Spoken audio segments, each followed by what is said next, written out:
সুপ্রিয় শিক্ষার্থী, আসসালামু আলাইকুম। সর্বপ্রথমে আমি তোমাদের কাছে সরি বলে নিচ্ছি। আমি বেশ কিছুদিন ক্লাসে আসতে পারিনি, তার জন্য। আজকের ক্লাসে আমি আলোচনা করব নবম দশম শ্রেণীর গণিত বইয়ের পরিসংখ্যান অধ্যায়ের একটি অঙ্ক নিয়ে। আমি যে অঙ্কটি আলোচনা করব সেই অঙ্কটি হোয়াইট বোর্ডে লিখে রেখেছি। আমি পরে শোনাচ্ছি, তোমরা লক্ষ্য করো। নবম শ্রেণীর 38 জন শিক্ষার্থীর গণিতে প্রাপ্ত নম্বরের গণসংখ্যা সারণী নিম্নরূপ। আবার একবার পরে দিচ্ছি, নবম শ্রেণীর 38 জন শিক্ষার্থীর গণিতে প্রাপ্ত নম্বরের গণসংখ্যা সারণী নিম্নরূপ। এরপর একটি ছক অঙ্কন করেছি। ছকে লিখেছি প্রাপ্ত নম্বর 30 থেকে 34, 35 থেকে 39, 40 থেকে 44, 45 থেকে 49, 50 থেকে 54। গণসংখ্যা লিখেছি 5, 9, 12, 8, 4।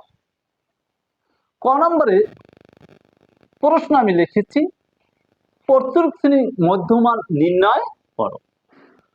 তোমরা যারা প্রত্যেক শ্রেণী বোঝো না, আমি তোমাদেরকে সহজভাবে বলে দিচ্ছি। তোমরা দেখবে গণসংখ্যার সবচেয়ে বড় সংখ্যাটি কত। এই অঙ্কটি গণসংখ্যার দিকে তোমরা লক্ষ্য করে দেখো, এখানে এই 12 হচ্ছে সবচেয়ে বড়।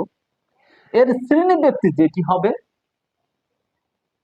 এইটি হচ্ছে প্রত্যেক শ্রেণী। এই প্রত্যেক শ্রেণীর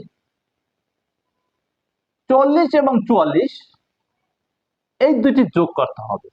তার প্রথমে তোমরা লিখবে প্রত্যেক শ্রেণীর মধ্যমান ইকুয়াল টু ভাগ চিহ্ন দেবে, উপরে লিখবে 40 যোগ 44, অর্থাৎ 40 যোগ এই 44 ভাগ 2।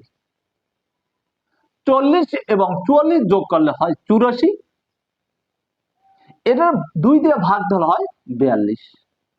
এই 42টি হচ্ছে প্রত্যেক শ্রেণীর মধ্যমান। সুপ্রিয় শিক্ষার্থী, আমি আশা করি আমার এই ক্লাসটির মাধ্যমে প্রত্যেক শ্রেণীর মধ্যমান নির্ণয় করা বুঝতে পেরেছো।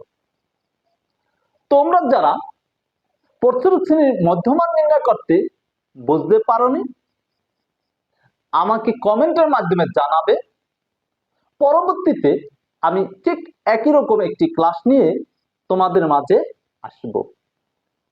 তোমরা যদি আমার ক্লাসটি বুঝতে পারো,